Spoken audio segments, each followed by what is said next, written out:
soulève pas la question de l'arbitrage. Tout se dit, on a l'impression que c'est le professeur qui disait que le pouvoir observe. Est-ce qu'on n'essaie pas un peu trop au point où cet épisode qui a commencé peut engendrer beaucoup d'autres épisodes? Non, je voudrais d'abord préciser une chose. Le professeur vient de dire quand l'Obi a rasé l'affaire Boko Haram, c'est une insulte à l'armée. Ce n'est pas l'Obi qui rase quoi que ce soit. Dans le septentrion, moi j'ai travaillé. L'armée régulière est plus impliquée. L'Obi n'est qu'une force spéciale. Le colonel est là. L'Obi fait partie de l'armée, non? Non. L'Obi ne fait pas partie de l'armée. On a parlé de l'interarmisation. Donc, il faudrait d'abord qu'on ramène cela comme ça, parce qu'il ne faut pas penser que l'armée régulière, non. C'est un avantage au nord-ouest, et ainsi de suite. Okay, donc, ça, c'était là. D'accord, d'accord. Alors, l'élément, quand vous me posez la question sur l'arbitrage, non, l'arbitrage. Qui peut stopper cette saignée? Non, la saignée, pourquoi vous pensez que la saignée peut être stoppée? La seule personne qui a organisé ça, c'est toujours Paul Biya lui-même. Parce qu'il faut le dire, le bonhomme, il vous dit qu'il a levé ce dossier, depuis qu'il avait levé ce dossier, c'est-à-dire de cet élément qu'il a pris avec des armes et tout, c'est là où tous ces problèmes ont commencé. Sa carrière était tranquille.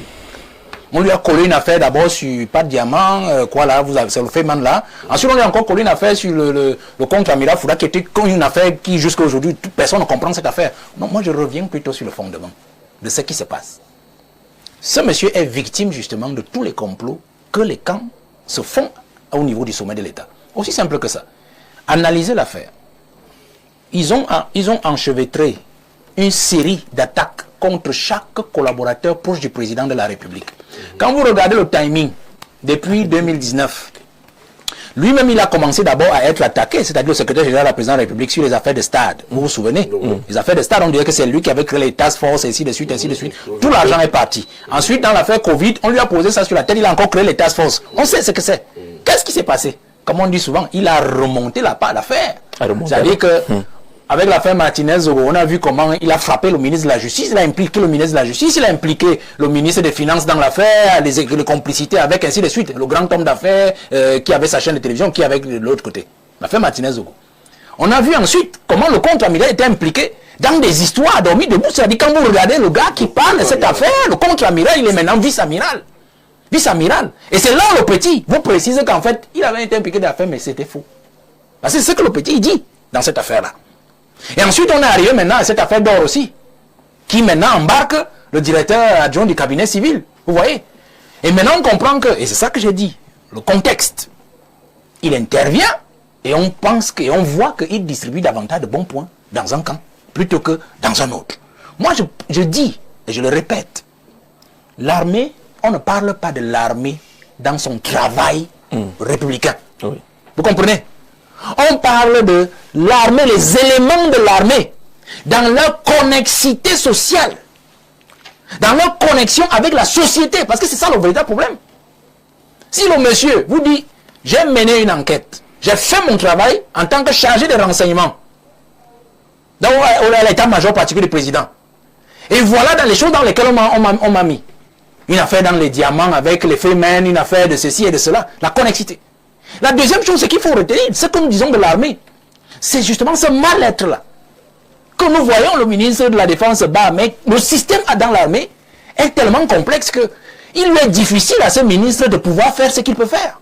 Est-ce que vous savez, moi j'ai dit ici, parce que le colonel lui disait, il ne faut pas entrer dans ces choses-là, 2 ou 3 choses. Non, ce n'est pas 2 ou 3 choses, mon colonel. Et vous le savez, je sais que vous n'êtes pas encore très loin de votre métier, de cette affaire-là, il y a des choses que vous ne pouvez pas dire. Mais nous sommes des politiques. L'affaire des émoluments est toujours pendante dans ce pays, dans l'armée, qui a fait fuir des gens à l'extérieur et qui sont revenus contre des gages. Et qui sont en poste, hein, au MINDEF. Des émoluments, des milliards perdus, Cameroun. Il y a l'affaire de ce qu'on appelle le MOMA dans l'armée. C'est pour ça qu'on non, moi je voudrais juste... le message il ne peut pas parler de ces choses. Il ne peut pas parler de ces choses. Mais je dis que nous avons ces problèmes-là. Au fond de l'armée, il y a des soldats qui sont complètement exilés aujourd'hui à l'extérieur à cause de l'affaire du MOMA. C'est-à-dire que des hauts gradés de l'armée qui touchaient l'argent avec des noms fictifs dans les banques et envoyaient des petits soldats à qui on a voulu trancher la gorge, ils ont traversé les frontières. Je dis cela, monsieur Jean-Jacques, pourquoi? Parce que c'est des phénomènes que nous pensons être isolés dans l'armée en disant non, c'est très petit, ne parlons pas de ça. Mais qui peuvent revenir dans la société. D'accord. Parce que ces gars qui se retrouvent, vous avez, voilà un capitaine à l'extérieur, il y a 2 commissaires, j'en ai donné les noms, il y a Nouma qui est là-bas à l'extérieur, ainsi de suite. Mais attendez, vous pensez que les guerres sont souvent parties d'où? Quand un pays décide de nuire à un autre, il utilise justement ce genre d'éléments-là. C'est-à-dire frustré que vous avez radié ou que vous avez chassé d'un moyen, par un moyen ou par un autre, pour revenir en force et créer du désordre. D'accord. Donc, il ne faudrait pas penser que c'est des actes isolés ou des situations isolées. Sur l'aspect de frustration. On n'est pas élu, un président n'est pas élu pour aller vivre où personne ne sait où il se trouve. Et on vient nous dire qu'il est en train de travailler. Non. La bonne pratique, et j'insiste sur le terme bonne pratique, mon positionnement professionnel, social et civique tend vers la promotion, la défense de la bonne gouvernance. Et on ne peut pas nous demander au Camerounais de subodérer que le président, là où il est, personne ne sait où il est en train de travailler pour les Camerounais. Ça ne marche pas comme ça. Ça ne marche pas comme ça. Peut-être que mes amis, et j'ai beaucoup d'amis et frères, amis dans le RDPC, peut-être ils le disent, c'est la méthode Koué. Eux-mêmes, certains d'entre eux ne savent même pas où le président, ce que le président fait, où il est. Ils sont Camerounais comme nous. Nous partageons des lieux, nous partageons des activités, nous partageons de la vie sociale, communautaire, parfois économique, avec des compatriotes qui sont du RDPC. Donc ça n'a rien à voir avec... Ce n'est pas un discours partisan. Si nous voulons que demain, un jour le président ne sera plus là. Je ne suis pas sûr qu'on aura encore un président qui va faire 15 ans, 20 ans à la tête de l'État. Mais ce qu'il nous a montré, peut-être au début, certains pensaient que non, on voit l'état dans lequel le pays se trouve. Les luttes, les conflits, les guerres qui portent sur la prédation des ressources collectives montrent que il ne nous a pas, sa façon de gouverner, peut-être que ce n'était pas intentionnel, mais sa manière et sa façon de gouverner nous a conduit à ce que nous voyons là. Et qu'est-ce que nous voyons? Nous voyons un pays qui est l'un des plus dotés, j'allais dire, au plan des sols, au plan des sous-sols et au plan humain. Parce que moi, en tant que parent, et mes parents avant, ce que chaque famille met pour l'éducation et la formation de ses enfants, il n'y a pas de commune mesure en Afrique. L'Université de Pretoria a fait une étude qui montrait que les familles camerounaises étaient en Afrique, au sud du Sahara, celles qui mettent le plus de moyens pour la formation et l'éducation de leurs enfants. On ne peut pas investir comme ça pour se retrouver dans ce qu'on voit là. Qu'est-ce qui manque au Cameroun pour être le meilleur dans le monde? Comment je le dis? C'est la gouvernance qui est la responsabilité dans un système structuré comme le nôtre du président de la République. Et donc son absence, contrairement à ce que j'entends dire, a un impact extraordinaire. Jusqu'au mois de juin dernier, je ne sais pas si ça a changé. Imaginez-vous que le budget de l'État n'était pas encore engagé. Je dis bien le budget de l'État, c'est-à-dire que nous députés ont adopté un budget, la loi de finances avec tout ce que ça comporte, et la colonne de la loi de finances, c'est le budget de l'État. En décembre 2025. Il est censé être engagé le 1er juin, dès qu'il est promulgué, le 1er janvier, dès qu'il est promulgué. Mais jusqu'en juin, il n'était pas engagé. Il n'était pas engagé, pourquoi? Parce que les caisses sont vides, j'en sais rien. Parce que le ministre des Finances ne veut pas qu'il soit engagé, ce n'est pas la responsabilité du ministre des Finances, c'est la responsabilité du président de la République. Parce qu'il y a une circulaire qui doit engager le budget. Le ministre se charge de l'exécution. Maintenant, vous allez demander comment l'État fonctionne. Mais vous comprendrez, certains disent que le niveau de la dette de l'État, que ce soit la dette intérieure et la dette extérieure, ce n'est pas seulement sur cet exercice. Donc, en un mot comme en mille, oui. Le président ce président-là est devenu un problème pour les Camerounais. Il est peut-être, c'est une très bonne chose pour sa famille, que lui, il soit toujours là, et moi, s'il était mon père, s'il était ma famille, peut-être que je serais très heureux de le voir vivre éternellement. Mais pour le pays, on ne peut pas continuer. Je ne sais, à l'extérieur, quand vous vous déplacez, mais vos amis africains vous demandent, mais qu'est-ce qui se passe avec vous? Qu'est-ce qui se passe? Vous êtes devenu un pays ou un peuple qui regarde j'allais dire ses principaux dirigeants Mais j'ai même pitié de ce qu'on appelle les principaux dirigeants camerounais. C'est-à-dire les ministres, ceux qui tiennent le milieu, et on se gargarise en disant que c'est eux le problème. Le président a construit un système, évidemment avec... Et c'est le produit d'un système. Il est le produit d'un système assis essentiellement sur la bureaucratie. Et donc, du coup, j'entends souvent dire que personne ne fera mieux que lui.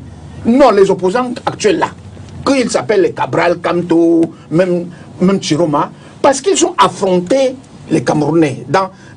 Ils ont même proposé des projets. Le président est arrivé au pouvoir, il n'avait pas de projet. C'est un fonctionnaire qu'on a nommé là. Et le résultat, il s'est débrouillé, étant au pouvoir, à fonctionner comme l'administration avait l'habitude de fonctionner. Et le résultat, c'est ce que nous voyons là. Très bien. Il s'est servi de l'administration pour rester aussi longtemps que possible, qu'il a pu, au point où je crois qu'il s'identifie à l'État.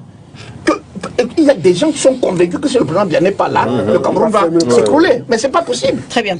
Docteur, tout à l'heure vous disiez que vous étiez, est-ce que si vous étiez dans l'équipe de communication de la présidence, vous aurez simplement mentionné que le chef de l'État est en cours séjour privé à Genève en Suisse pour des questions de maladie. De santé. De santé. Alors, dans sa réponse à Jeune Afrique, le ministre de la Communication également n'a pas exclu l'hypothèse d'une consultation médicale. C'est souvent ça qui me gêne chez vous. Comment vous dites qu'on a rejeté? Il n'a pas exclu, même s'il a dit que ce n'est pas pour ça que le chef de l'État est là. Voilà. Il n'a pas exclu. J'aimerais avec vous qu'on parle de l'impact de ces longs séjours ou courts séjours privés. Est-ce qu'il y a une réelle contrepartie diplomatique, économique, comme l'a dit tout à l'heure le docteur Simo pour le Cameroun? Honnêtement, s'il y avait une contrôle... D'abord, je ne vais pas entrer dans ce jeu-là. Le président... De ces séjours, on constate que le Parlement ne s'est jamais véritablement saisi de cette question pour exiger, je ne parle pas de certains députés de l'opposition, mais je parle du Parlement dans sa globalité, pour exiger une totale transparence sur le budget de ces séjours privés du chef de l'État à l'étranger. Est-ce pertinent pour vous aujourd'hui de poser cette question sur la table? Combien est-ce que ça coûte aux contribuables camerounais les séjours privés du chef de l'État à l'étranger? Non, je pense que nous sommes à l'heure des conséquences, des constats. C'est depuis 2020 que nous pensons que M. Biya, depuis 2018, que nous estimons que M. Biya ne doit plus être candidat à l'élection présidentielle. Nous arrivons donc aux évidences. Vous ne pouvez pas, en termes de priorité, mettre la santé d'un président de la République, je ne sais pas, avec les questions de santé et autres. Ce sont des conséquences des erreurs que les citoyens ont fait en allant voter un président de la République qui, avec un certain âge, c'est depuis 2018 que nous estimons que M. Biya ne doit même plus être candidat au Cameroun. Maintenant, quand l'heure des conséquences arrive, on ne peut que les assumer. On ne change pas les conséquences, puisque c'est des choses qui sont là. M. Biya a son âge, sa santé coûte cher au Camerounais. Personne de sérieux ne va se mettre sur un plateau de gens que non, il est déjà vieux, qu'on le laisse mourir et puis qu'on pas investir, je ne sais pas trop, dans l'agriculture. Ce ne serait pas sérieux. C'est le président de la République du Cameroun. Et on est obligé d'assumer ce que sa santé nous coûte. Ce que les citoyens auraient dû comprendre, c'est ce que nous leur disions depuis 2018, que l'état de santé de M. Biya, l'âge de M. Biya ne lui permet plus d'être président de la République du Cameroun. Donc, ce que je peux dire dans une situation pareille, c'est interpeller les électeurs. Que mais voilà ce qu'on vous disait qui est arrivé. On est arrivé à un moment où c'est le président de la République qui a besoin de notre soutien. C'est-à-dire qu'on vote quelqu'un pour qu'il travaille à notre bien-être. On s'est retrouvé dans une situation où c'est plutôt lui qui a besoin que nous travaillions pour son bien-être. C'est-à-dire que c'est plutôt le Biya a plus besoin des Camerounais que les Camerounais ont besoin de lui. Il est devenu une charge pour nous. Alors qu'il était supposé venir alléger nos charges. En fait, c'est dans cette situation qu'on se trouve. Et je pense qu'il est bon qu'on attire l'attention de nos électeurs pour leur dire il ne faut pas toujours croire que c'est parce qu'on est opposant qu'on tient un certain nombre de propos. Quand nous disions en 2018 que M. Biya n'a plus l'âge de gouverner, ce n'est pas parce qu'on avait un problème personnel avec l'homme Biya, c'est parce que on connaît le fonctionnement de l'humain. Les spécialistes de la santé ont établi qu'à certains âges, en fait, plus on vieillit, plus on devient un enfant. En fait, on vieillit en devenant un bébé. Dans certains âges, il n'est plus pertinent d'aspirer à un certain nombre de fonctions. Maintenant, si les électeurs, on va dire qu'on l'a proclamé élu, c'est lui que le Cameroun fait confiance. Mais si vous avez fait confiance à un monsieur qui va passer la moitié de son temps à l'hôpital, mais c'est que vous avez décidé d'assumer ce que sa santé va vous coûter. C'est pour ça que la question de coût, pour moi, n'est pas une question pertinente. N'est pas une question à aborder. Parce que le président de la République, c'est l'institution. les coûts de sa santé, de sa stabilité, de ce que vous connaissez, ne doit pas être une question sur laquelle on doit s'attarder, puisqu'en termes de priorité, il n'y a pas de choix à faire, c'est une contrainte, c'est une obligation. Et on ne peut pas les interroger. Mais je dis aux Camerounais, on a un président qui est vieux. L'élection présidentielle 2018 est passée, on l'a laissé passer. 2025 est passée, on l'a laissé passer. Nous avons les élections locales qui arrivent. Tirons les conséquences de ce système qui n'a jamais travaillé pour notre bien-être. Tirons les conséquences de ce que la santé du président nous coûte. Tirons les conséquences de ce que l'élection de quelqu'un au mauvais endroit nous coûte. Ça, c'est le moment de tirer toutes ces conséquences. Et que le moment venu, que vous ne votez pas quelqu'un sous prétexte qui vous a donné 6 pour ça. Parce que l'élection présidentielle, la campagne finit. Pendant la campagne, on peut vous donner tout ce que vous demandez. Sauf que la campagne ne tient pas un mois, ça ne tient pas un an.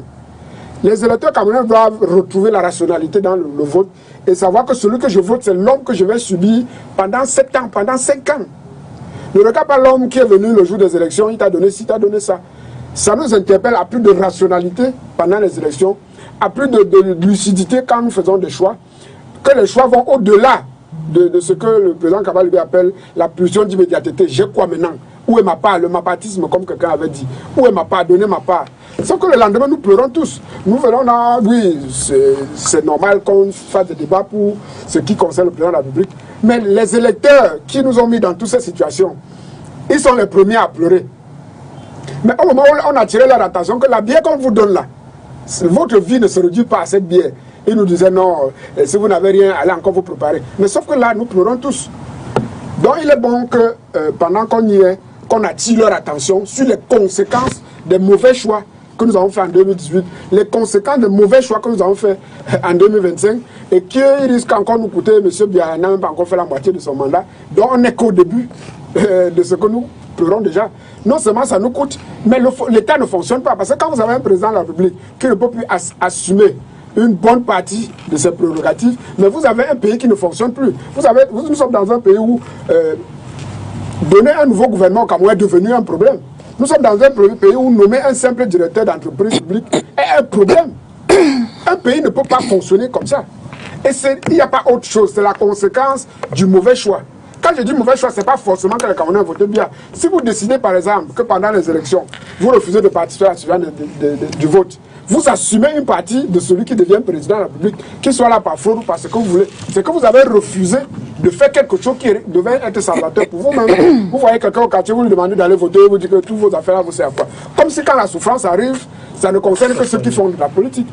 En fait, c'est une question d'irresponsabilité collective qui nous met dans une situation où nous sommes malheureusement en train de pleurer. Et pour moi, le plus important n'est pas d'épiloguer sur M. Biya dehors, parce que pour moi, M. Biya au Cameroun, M. Biya à l'extérieur, je ne vois pas de différence. Ce que je veux attirer comme attention aux Camerounais, c'est que regardez jusqu'où l'inconséquence pour nous amener.